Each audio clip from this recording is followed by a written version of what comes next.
ನೋಡಿ, ಆ ಕೃತ್ಯವನ್ನು ಈ ದೇಶದ ಪ್ರತಿಯೊಬ್ಬರು ಕೂಡ ಇವತ್ತು ಖಂಡಿಸಿದ್ದಾರೆ. ಮತ್ತು ಈ ಭಯೋತ್ಪಾದಕರಿಗೆ ಮತ್ತು ಅವರಿಗೆ ಸಹಕಾರ ಕೊಡುತ್ತ ಪ್ರತಿಯೊಬ್ಬರಿಗೆ ಕೇಂದ್ರ ಸರ್ಕಾರ ತಕ್ಕದ ಪಾಠವನ್ನು ಕಲಿಸಬೇಕು. ಅದು ಹೇಗೆ ಯಾವುದಂತ ನಾವು ಹೇಳೋದಲ್ಲ, ಅದು ಅವರು ತೀರ್ಮಾನ ಮಾಡೋದು. ನಾವು ಹೇಳುವಂಥದ್ದು, ನಾವೀಗ ದೇಶದ ಜನರೆಲ್ಲ ಎಲ್ಲ ಜಾತಿ ಎಲ್ಲ ಮತ್ತೆಲ್ಲ ವರ್ಗದ ನಾವು ಒಗ್ಗಟ್ಟಾಗಿರಬೇಕು. ಈ ಭಯೋತ್ಪಾದಕರ ಮತ್ತು ಈ ರೀತಿ ದಾಳಿ ನಡೆಸುವರ ಮುಖ್ಯ ಉದ್ದೇಶ ಏನು? ಈ ದೇಶವನ್ನು ದುರ್ಬಲಗೊಳಿಸಬೇಕು. ಭಾರತ ದೇಶ ಯಾವ ದುರ್ಬಲ ಆಗ್ತದೆ?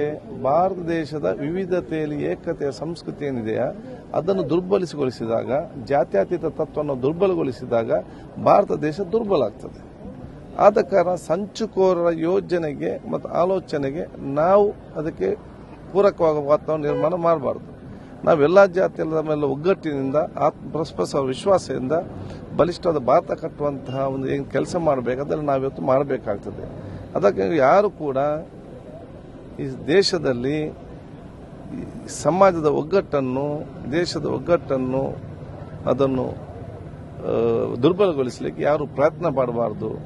ಪರಸ್ಪರ ಅವಿಶ್ವಾಸದ ಮಾತನಾಡಿಕೊಂಡು, ಪರಸ್ಪರ ಒಬ್ಬನ್ನು ದೋಷಿಸಿಕೊಂಡು ಈ ದೇಶದ ಒಗ್ಗಟ್ಟು ಮತ್ತು ಜಾತಿ ತತ್ವಕ್ಕೆ ಇವತ್ತು ಏನಾದ್ರು ನಾವು ಆ ಒಂದು ಕೊಡಲಿಟ್ಟು ಕೆಲಸ ಮಾಡಿದರೆ ಅದು ಸಂಚುಕೋರರಿಗೆ ಲಾಭ ಮಾಡಿದಂಗೆ ಆಗ್ತದೆ.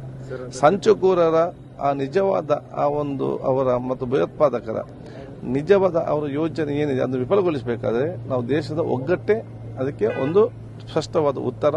ಅದು ಈ ದೇಶದ ಪ್ರತಿಯೊಬ್ಬರು ಪಾಲಿಸಬೇಕು. ಬೇಡ ಈ ತರ ಎಲ್ಲ ಚರ್ಚೆಗಳಾಗ್ತಿದೆ ಸರ್ ದೇಶದಾದ್ಯಂತ. ರಾಜ್ಯದಾಗ ಸಿಎಂ ಅವರು ಕೂಡ ಯುದ್ಧ ಅನಿವಾರ್ಯ ಆದರೆ ಅಷ್ಟೇ ನೋಡಿ, ಅದು ಈ ದೇಶದಲ್ಲಿ ಸರ್ವಪಕ್ಷ ಸಭೆ ಕರೆದು ಇವತ್ತು ಕೇಂದ್ರ ಸರ್ಕಾರ ಮುಖಾಂತರ ಸರ್ವಪಕ್ಷ ಸಭೆ ಕರೆದು ಈ ದೇಶದ ಬೇರೆ ಬೇರೆ ಸೈನ್ಯದಲ್ಲಿ ಕೂತ್ಕೊಂಡು ಚರ್ಚೆ ಮಾಡಿ ಕೂತ್ಕೊಳ್ಳುವಂಥ ತೀರ್ಮಾನ. ಆದ ಕಾರಣ ಅಲ್ಲಿ ಅದು ಏನು ತೀರ್ಮಾನ ಆಗ್ತದೆ ಅದಕ್ಕೆ ಅವರು ತೀರ್ಮಾನ ಕೊಡ್ತಾರೆ.